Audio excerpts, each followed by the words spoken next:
Hey guys, all the products you see in this video can be found in the description down below. Hey guys, today we're going to review Megacom's Duocom Pokemon Catcher. Now, I'm going to get to my favorite thing about this in just a minute, but guys, this thing is incredible. You can turn this on and you can set it to just spin PokéStops, or you can set it to catch Pokemon only, or you can set it to do both. And so it's just very, very, very convenient. I use this a lot while I ride my bike. And it's also compatible with 2 players at the same time.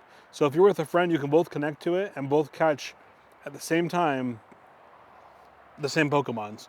And my favorite thing about this is that, like I said, I use this biking a lot. So I'll just throw this in a fanny pack, turn my phone on, open Pokemon Go, and I just ride around for a few hours. I'll catch 500 to 700 Pokemon easy on one bike ride. So my favorite thing about this is just the hands-free functions and just the ability to use it wherever you're going.